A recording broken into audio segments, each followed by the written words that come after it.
Welcome back to prime debate. Govardhan గారు నమస్తే అండి. వాయిస్ మ్యూట్లో చెక్ చేయండి గోవర్ధన్ గారు.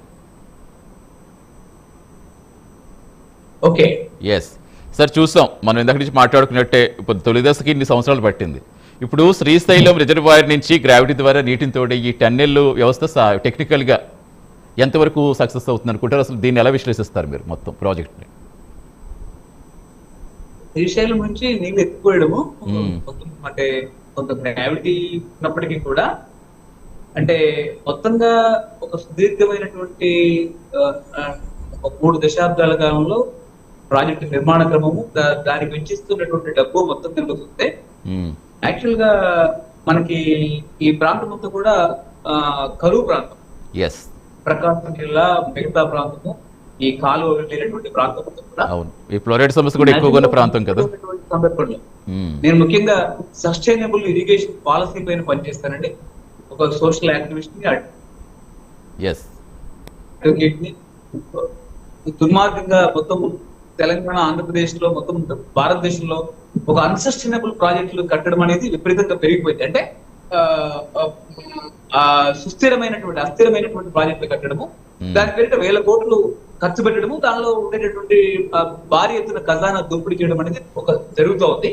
అయితే ఇందులో ముఖ్యంగా మనకి నదిలోనే నీళ్లు లేనటువంటి సందర్భంలో ఈరోజు కృష్ణాలో మనకు నీళ్లు లేవు అసలు. దాదాపు నీళ్లు ఎక్కువ నుంచి రావట్లేదు. రెండోది ఎల్నైనో ఇంకో 2, 3, 4 సంవత్సరాల పాటు కొనసాగుతుంది అని కూడా చెప్తున్నారు. ఈవెన్ గోదావరిలో కూడా నీటి సమస్య వస్తాం. సరే, ఇక్కడ మనం డిబేట్ కి సంబంధించి కృష్ణా వాటర్ కి సంబంధించి కృష్ణాలోంచి ప్రకాశం జిల్లా వెలిగొండ ప్రాంతానికి నీరు భారీ ఎత్తున తరలిస్తున్నారు కాబట్టి ఇది రైతులకు కొంత నీళ్లు ఇస్తుంది, ఇవ్వకుండా ఉండదు, ఇస్తుంది. కానీ దీనికి ఖర్చు, ఒక ఎకరాకి ఖర్చు అవుతున్నటువంటి ఖర్చు ఎంత, ఆ ఎకరాలో పండుతున్నటువంటి పంట ఎంత, ఇది చాలా కీలకమైనటువంటి. తెలంగాణలో కాళేశ్వరం లాంటి ప్రాజెక్టులో దాదాపు ఎకరాకు 2 లక్షల రూపాయలు కూడా ఖర్చు అవుతుంది ఒక పంటకి. అలానే ఈరోజు ఆంధ్రప్రదేశ్ లో కూడా ఖర్చు పెడుతున్నటువంటి తీరు, అంటే రాయలసీమ నుంచి ఎత్తిపోస్తున్నటువంటి ఎత్తిపోతులు కావచ్చు, లేదా ఈరోజు వెలుగోడు కనిపిస్తున్నటువంటి ఈ టన్నెల్ కాలువ కావచ్చు, లేదా మిగతా కొంత దూరం పాటు కాలువ కావచ్చు, దీనికి అంతటిలో కూడా ఖర్చు పెడుతున్నటువంటి దానితో పోలిస్తే మనకు వస్తున్నటువంటి పంట చాలా తక్కువ అండి. ఇది చాలా కీలకమైన విషయం. అయితే ఇక్కడ మొత్తం ఆంధ్రప్రదేశ్ లో కానీ తెలంగాణలో కానీ మొత్తం దేశవ్యాప్తంగా ఉన్నటువంటి అనేక నీటిపారుదల పథకాల్లో చాలా ఎక్కువ భాగం పంట ఖర్చు కంటే నీటిపారుదల ప్రాజెక్టులకు పెడుతున్నటువంటి ఖర్చు చాలా ఎకరాకి ఎక్కువ. అంటే పంటకు వచ్చే ఆదాయం కంటే అంటున్నారా? పంటకు వచ్చే ఆదాయం కంటే దానికి అయ్యే ఖర్చు ఎక్కువ అవుతుంది అంటున్నారు, నీళ్ళ ఖర్చు. ఇక్కడ చాలా కీలకమైన మరొక విషయం. నేను ఎందుకు ఇది మాట్లాడుతున్నానంటే, మీకు ప్రకృతి వర్షపు నీరుని ఎలాంటి ఎత్తిపోతలు లేకుండా, ఎలాంటి మోటార్లు లేకుండా, ఎలాంటి భూసేకరణ లేకుండా, ఎలాంటి టన్నెల్స్ లేకుండా నీరు మొత్తం సముద్రంలో ఉన్న నీళ్ళని, ఎవాపరేట్ అయిపోయినటువంటి నీళ్ళని ఒక 4 నెలల పాటు మన నేలపైన కురిపిస్తుంది. 4 నెలల పాటు నేలపైన కురిపిస్తుంది. మీకు రాయలసీమలో 450 మిల్లీమీటర్ల వర్షపాతం ఉందండి. అంటే 40-45 సెంటీమీటర్ల వర్షపాతం ఉంది. థార్ ఎడారిలో 300 మిల్లీమీటర్లు, అంటే 30 సెంటీమీటర్ల వర్షపాతం ఉందండి. థార్ ఎడారిలో వర్షపు నీటిని రెయిన్ వాటర్ హార్వెస్టింగ్ ద్వారా, రెయిన్ వాటర్ హార్వెస్టింగ్ లో చాలా తప్పుడు హార్వెస్టింగ్ పద్ధతులు ఉన్నాయి. టి హనుమంతరావు గారు ఏదైతే చతుర్విధ జల ప్రక్రియ 4 వాటర్ కాన్సెప్ట్ ఉందో, రాయలసీమ ప్రాంతానికి, ప్రకాశం జిల్లా మార్కాపురం ప్రాంతానికి ఇప్పుడున్నటువంటి చంద్రబాబు నాయుడు గారు ప్రారంభోత్సవం చేస్తున్నటువంటి టన్నెల్ ద్వారా సుమారు 10,200 కోట్లు ఈయన వచ్చిన తర్వాత రిలీజ్ చేశారు. ఎకరాకి మేము సవాల్ చేస్తున్నాం, 4,000 నుంచి 8,000 రూపాయలతో ఎలాంటి భూసేకరణ లేకుండా, ఎలాంటి టన్నెల్ లేకుండా, ఎలాంటి ఎత్తిపోతలు లేకుండా, ఎలాంటి మెగా కృష్ణారెడ్డి లాంటి పంప్ సెట్లు లేకుండా, మీకు స్టీల్ లేకుండా, స్టీల్ లేకుండా, ఉక్కు లేకుండా, సిమెంట్ లేకుండా, కాంక్రీట్ లేకుండా, భూసేకరణ లేకుండా, ఇసుక లేకుండా ఎక్కడికక్కడ ప్రతి అడుగు భూమిలో నీరు వచ్చండి. ఎక్కడికక్కడ ప్రతి అడుగు భూమిలో నీరు వచ్చు. అంటే అదెందుకు ఈ రోజు ఉన్నటువంటి జాతీయ పార్టీలకు కానీ మా దగ్గర తెలంగాణలో ఉన్నటువంటి బీఆర్ఎస్ పార్టీ, అత్యంత దోపిడీ పార్టీ, ఒక దుర్మార్గం. తెలంగాణ సమాజపు డబ్బుని ప్రజల ఖజానాని ఒక 9.5 ఏళ్ల పాటు 10 ఏళ్ల పాటు దోచుకుని తెలంగాణ రాష్ట్రాన్ని నాశనం చేసింది. అదే ఇప్పుడు అంటే ఇక్కడ ఎక్కడంటే గోవర్ధన్ గారు సరే కాదు అంటే ఇప్పుడు పార్టీల పరంగా వెళ్ళిపోతే మళ్ళీ పార్టీల పరంగా అవుతుంది. అలా కాకుండా ఇక్కడ మాట్లాడుకునేది ఏంటంటే ఇప్పుడు నిజంగా మీరు నీరు పుష్కలంగా ఉంటే ఎక్కడ ఏ ఇష్యూ రాదు. నీరు పుష్కలంగా మనకి వర్షాభావ పరిస్థితులు కరెక్ట్గా ఉంటాయి. ఈ ఎల్లిన్ ఎఫెక్ట్స్ కావచ్చు, ఈ గ్లోబల్ ఇంపాక్ట్స్ కావచ్చు, మనం చూసిన ప్రస్తుతం ఎలా ఉందో మొత్తం అన్కండిస్టబుల్ వెదర్ చూస్తున్నాం. సో ఇటువంటి నేపథ్యంలో నేను అడిగేది ఏంటంటే ఒకవేళ 841 మీటర్స్ వద్ద శ్రీశైలం నీరు మట్టం పడిపోతే నిజంగా వెలుగొండకి నీరంతటం సాధ్యమయ్యే పనేనా? అంటే టెక్నికల్గా అడుగుతున్నాను. అసలు ఎలా కృష్ణా నదిలో నీరు లేదండి. అదే నేను అడుగుతుంటాను. అప్పుడు కర్ణాటక రాయలసీమ ప్రాంతంలో నీళ్ళు లేదు. ఇదంతా ఒక లింక్ అప్ తెలిసిందే కదా. దాటిన తర్వాత తెలంగాణ ప్రాంతంలో నీళ్ళు లేవు. తెలంగాణ ప్రాంతంలో ఉన్నటువంటి ఎత్తిపోతలన్నీ మొత్తం స్తంభించిపోయాయి. పాలమూరు రంగారెడ్డికి నీళ్ళు లేదు. తర్వాత కల్వకుర్తి, నెట్టంపాడు, డిండి, కోయిల్ సాగర్, వేటి ఏ ఎత్తిపోతలు కూడా నడవడం లేదు. మనం మాట్లాడుకునే సమయంలో నీళ్ళు లేదు. ఎత్తిపోతలే ఎత్తిపోతలు తప్ప సాధ్యం కాదు. ఎత్తిపోతలే ప్రత్యామ్నాయమైనటువంటి టీఆర్ఎస్ మేము ఇక్కడ ప్రశ్నిస్తున్నాం. ఈ టీఆర్ఎస్ నాయకులు మాట్లాడలేదు. వర్షపు ఇప్పుడున్నటువంటి 30% డెఫిసిటో లేకపోతే కొరతనో మిగతా అయినప్పటికీ కూడా వర్షపాతం రాయలసీమలో ఉంది, ఆంధ్ర ప్రాంతంలో తెలంగాణ ఉంది. ఈ వర్షపాతంతో ఇప్పటి వరకు కురిసిన వర్షపాతంతో అక్టోబర్ లో కురవబోయే వర్షపాతంతో మనం ప్రతి భూమికి 2 పంటలు పండించుకునేటువంటి నీరు మనం ఇవ్వచ్చు. హైదరాబాద్ నగరంలో మీరు చూస్తున్నారు, ఇప్పుడు కొద్దిపాటి వర్షం పడితే నీరంతా సముద్రంగా మారిపోతుంది హైదరాబాద్. ఇంత కరువు ఎల్లైన ప్రాంతంలో కూడా. కాబట్టి ఎత్తిపోతలే సర్వస్వం కాదు. పోలవరం నుంచి బనకచెర్ల సర్వస్వం కాదు. అదొక మోసం. కాళేశ్వరం అనేది తెలంగాణలో మోసం. ఈ విధంగా ఇదంతా కూడా బడా కాంట్రాక్టర్లని మెగా కృష్ణారెడ్డి లాంటి ఒక పెద్ద బడా కాంట్రాక్టర్లని బాగు చేయడానికి తెలంగాణ సమాజపు డబ్బును, ఆంధ్ర సమాజం డబ్బును, భారతదేశపు సమాజపు డబ్బును, దేశ బడ్జెట్ ని వాళ్లకు పెడుతున్నారు. దీనివల్ల ఇప్పటికైనా దయచేసి ప్యానల్లో ఉండే నాయకులు పోలవరంకి భవిష్యత్తు, పోలవరం నుంచి మనకి నీళ్ళ పోతుందండి. మేము ఛాలెంజ్ చేస్తున్నాం. పోలవరం బెడ్ లో 100 మీటర్ల లోతు వరకు ర్యాక్ లేదు, మొత్తం శాండ్ బెడ్. కాళేశ్వరం 3 బ్యారేజీలు మొత్తం కూలిపోయినాయి. అవి నిలవు అని చెప్పేసి మేము 12 సంవత్సరాలకు చెప్తున్నాం. మేము ఈరోజు పోలవరం నిలబడి నేను పోలవరానికి వ్యతిరేకం కాదండి. పోలవరం సస్టైనబుల్ ప్రాజెక్ట్ అయితే పోలవరానికి నేను వ్యక్తిగతంగా వ్యతిరేకం కాదు.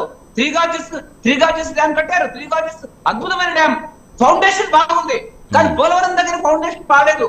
పోలవరం దగ్గర అమెరికా భూగర్భ నిపుణులు 25 ఏళ్ల క్రితమే పోలవరం నిర్మాణం సాధ్యం కాదని చెప్పారు. ఆ విధంగా పోలవరం నుంచి అదే కాదు గోవర్ధన్ గారు కాదు. మరి ఇక్కడ కేవలం రాష్ట్రాలే కాదు, ఇప్పుడు కేంద్రం కూడా అప్పటి నుంచి కూడా పార్టీలు మారాయి. ఒకటే ప్రభుత్వం సస్టైనబుల్ గా కాదు, పార్టీలు మారుతున్నాయి. మరి ఏంటి పైనుంచి అనుమతులు వస్తేనే కదా ఇక్కడ ఇచ్చేది. పైనుంచి అనుమతులు వస్తేనే ఇక్కడ ఇచ్చేది. ఎంతో మందిని సంప్రదిస్తారు, ఎన్నో చెక్ చేసిన తర్వాత దానికి అనుమతులు ఇస్తూ ఉంటారు. మరి ఎందుకు ఎక్కడ ఫాల్ట్స్ కనిపిస్తున్నాయి మీకు? మీరు ఫైటింగ్ చేస్తున్నామని చెప్తున్నారు. మీరు ఇక్కడ చాలా కీలకమైన విషయాలు. మోడీ ప్రభుత్వం కాళేశ్వరంలో అనుసరించిన విధానం చంద్రశేఖర్ రావుతో 10 ఏళ్లు పొత్తు కలిసి కాళేశ్వరానికి అన్ని అనుమతులు ఇచ్చారు. లేదు పోలవరంలో కూడా ప్రపంచంలో ఉండే అనేక శాస్త్రజ్ఞులు చెప్పినప్పటికీ, అనేక నీటిపారుదల నిపుణులు చెప్పినప్పటికీ, రెండవది ఈఎన్సీ ఉమ్మడి ఆంధ్రప్రదేశ్ ఈఎన్సీ హనుమంతరావు గారితో మేము చాలా చివరి కాలంలో 10 ఏళ్ల పాటు ఆయనతో దగ్గరగా పనిచేశాం. నిజాయితీపరుడు. పోలవరం నిర్మాణం అసాధ్యం. ఆయన రాజమండ్రి వాసుడు, ఆంధ్ర వాసి. పోలవరం అసాధ్యం అని చెప్పారు. ఈ విధంగా భారీ ప్రాజెక్టులు కట్టడం సుస్థిరమైనది సస్టైనబుల్ అయితే నిర్మించాలండి. అది కూడా గ్రావిటీ పద్ధతిలో నిర్మించాలి. కానీ అనెథికల్ గా రాష్ట్ర సమాజాన్ని దోపిడీ చేసేసి భారీ ఎత్తున 100 మీటర్ల ఎత్తుకు రాయలసీమ 400 మీటర్ల ఎత్తున అంటే పోలవరం నుంచి 400 మీటర్ల ఎత్తున కాళేశ్వరం పెట్ల నుంచి మన హైదరాబాద్ సిద్దిపేట 700 మీటర్లు ఎత్తండి, 500 నుంచి 600 మీటర్లు ఎత్తుకు. ఇంత ఎత్తిపోతలు అక్కడే వర్షం కురుస్తుంది. ఆ వర్షపు నీటిని ఎలాంటి ఎత్తిపోతలు లేకుండా మనం భూమిలోకి ఎక్కించే పద్ధతి. వర్షపు నీరును భూమిపై ఆపడము, భూగర్భాన్ని నీటి సరస్సుగా మార్చడం. భూగర్భంలో నీటి సరస్సుగా నీటి అదే అర్థమైంది. భూగర్భ జలాలు పెంచే విధంగా యాక్షన్ తీసుకోవాలని చెప్తున్నారు. That's okay. కాదు దాని పదంగా కూడా అవగాహన కల్పించే ప్రయత్నాలు చేస్తున్నాయి ప్రభుత్వాలు. ఇప్పుడు మీరు అన్నట్టుగా సరే ప్రాజెక్టుల గురించి మనం పైనుంచి వస్తున్న అనుమతులు ఇవన్నీ చూసుకుంటే ఇప్పుడు వర్షం లేదు కాబట్టి ఇలా మాట్లాడుకుంటున్నాం. నిజంగా వర్షాలు వచ్చి వరదలు వస్తుంటే లక్షల క్యూసెక్లు సముద్రం పాలు అయిపోతుంది. వాటిని వడిసి పెట్టుకోవడానికి మరి మార్గాలు ఏముంటాయి? ఆ నీటిని వినియోగించుకునేది ఒడిసి పట్టుకునే విధంగా మరి ఇలా మనం ముందుకు వెళ్ళకపోతే మనం వరద వచ్చినప్పుడు చెరువులు నిర్మించాలి. ఈ నీటిపారుదల నీరు ఏ దిశలోనైతే ప్రయాణిస్తుందో ప్రతి గ్రామంలో ఒక పెద్ద చెరువులు నిర్మించాలి. ఆ చెరువులను ఎవరైతే నాయకులు, ఈరోజు రాజకీయ నాయకుల వల్లనే తెలంగాణలో ఉండే చెరువులను ఆక్రమించారు, ఆంధ్ర ప్రాంతంలో ఉండే చెరువులను ఆక్రమించారు. ఆ చెరువుల్ని ఆక్రమిస్తే అదే అంటారు గోవర్ధన్ గారు, ఇది ఒకదానికి ఒకటి లింకప్. మనకి ఇలాగిలా ఇది ఏంటంటే మొత్తం సబ్జెక్ట్ డివేట్ అయిపోతుంది. అందుకని అడుగుతున్నాను నేను. ఇప్పుడు ప్రాజెక్ట్స్ అనేవి డెఫినెట్ గా కూడా భవిష్యత్తులో ఈ వరద నీటిని కాపాడుకునే విధంగా లక్షల క్యూసెక్లు విత్తన సముద్ర లేకుండా మనకి ఏమన్నా కొంచెం పంటలకు కానీ తాగడానికి కానీ ఉపయోగపడే విధంగా ఒడిసి పట్టుకునే విధంగా ప్రాజెక్ట్స్ నిర్మిస్తూ ఉంటారు. ఇప్పుడు నీటి యుద్ధాల గురించి మనకు తెలిసిందే, ఇది ఈ రోజు సమస్య కాదు, ఈ రోజుతో ముగిసిపోతుందని కూడా అనుకోలేం. దేశాల మధ్య నడుస్తుంది, రాష్ట్రాల మధ్య నడుస్తుంది, గత దశాబ్దాలుగా కంటిన్యూ అవుతున్న నీటి యుద్ధాలు అనేవి. ఇప్పుడు వాటి గురించి మాట్లాడితే మనకు సబ్జెక్ట్ డిబేట్ అవుతుంది. కాబట్టి నేను అడిగేది ఏంటంటే మరి ఇంక ఏ విధంగా ఇప్పుడు ప్రజెంట్ మనం వెలుగుడు గురించి మాట్లాడుకుంటున్నాం కాబట్టి ఇక్కడ ఫ్లోరైడ్ సమస్యతో చాన్నాలుగా తాగడానికి కూడా ఇబ్బంది పడుతున్నాయి ఈ 4 జిల్లాల ప్రజలు ఎక్కువగా ప్రకాశం. సో ఇలాంటి వాళ్ళకి మరి త్రాగడానికి ఇవ్వడానికి ఇంక ఇలాంటివి కాకపోతే ఇంక 2 మార్గాలు ఏముంటాయి సార్? చాలా కీలకమైనటువంటి విషయం. 4 వాటర్ కాన్సెప్ట్ పద్ధతిలో గొట్టిగారిపల్లి అనే విలేజ్ ఉమ్మడి మెదక్ జిల్లా కేసీఆర్ జిల్లాలో ఉంది, జహీరాబాద్ ఇప్పుడు సంగారెడ్డి జిల్లాలో. ఆ 94లో చంద్రబాబు నాయుడు ప్రభుత్వం నిర్మించింది అది. ఆ రోజు నుంచి ఈ రోజు వరకు నీటి కరువు లేదండి. 3 పంటలు పండిస్తున్నారు, చెరుకు కూడా సాగు చేస్తున్నారు. చుట్టుపక్కల గ్రామాలలో వర్షాకాలంలో కూడా తాగునీరు వేరే ప్రాంతాల నుంచి ప్రస్తుతం తెచ్చుకుంటున్నారు. ఆ ఒక్క ఊళ్ళో మాత్రం తాగునీటి కరువు, సాగునీటి కరువు. మే జూలై మాసంలో వర్షం భూగర్భంలో నీటి ఊటలు, వర్షపు నీరు భూమిలోకి ఇంకిపోయి వాగులై పారుతుందండి. అదే మోడల్ ని వసుంధర రాజే బీజేపీ ప్రభుత్వం 21,000 గ్రామాల్లో తారెడారి, నేను చెప్పేది తారెడారండి, 300 సెంటీమీటర్లు 300 మిల్లీమీటర్ల వర్షపాతం, కేవలం 30 సెంటీమీటర్లు ఉండే భయంకరమైన తారెడారిలో 21,000 గ్రామాల్లో అమలు చేస్తే చచ్చిపోయినటువంటి బోర్లన్నీ మోటార్లు లేకుండా, ఏ రకమైనటువంటి విద్యుత్ లైన్లు లేకుండా అవన్నీ తిరిగి పోస్తున్నాయండి. ఈరోజు 2 పంటలు పండిస్తున్నారు అక్కడ. ఒక తారెడారిలో నిజంగా అవగాహన వచ్చి రాయలసీమలో 450 మిల్లీమీటర్ల వర్షపాతం ఉన్నటువంటి చోట, ప్రకాశం జిల్లాలో 500 మిల్లీమీటర్ల వర్షపాతం ఉన్నటువంటి చోట, తెలంగాణలో సగటు వర్షపాతం 850 మిల్లీమీటర్లు, మా ఉమ్మడి ఆదిలాబాద్ జిల్లాలో అతి ఎక్కువ వర్షపాతం 1850 మిల్లీమీటర్లు అండి. అంటే 180 సెంటీమీటర్లు అండి. డెఫినెట్ గా మీరు చెప్పినంత వ్యాలిడ్ పాయింట్స్ నేను అదే చెప్తున్నారు గోవర్ధన్ గారు. మీరు చెప్పిన వ్యాలిడ్ పాయింట్స్ ఖచ్చితంగా నీటిని ఒడిసి పట్టుకుని ఎవరికి రెస్పాన్సిబుల్ గా ఉంటే నిజంగా ఇష్యూస్ ఎందుకు వస్తాయి. కంటిన్యూ చేద్దాం. మరి పార్టీలు టెక్నికల్ అంశాల మీద ఎలా రెస్పాండ్ అయితే కంటిన్యూ చేద్దాం. షార్ట్ బ్రేక్ తీసుకుందాం. విజయశేఖర్ గారు వస్తాను గోవర్ధన్ గారు వస్తాను, బ్రేక్ తీసుకుని వస్తాను. విజయశేఖర్ బ్రేక్ తీసుకుని వస్తాను, మీరు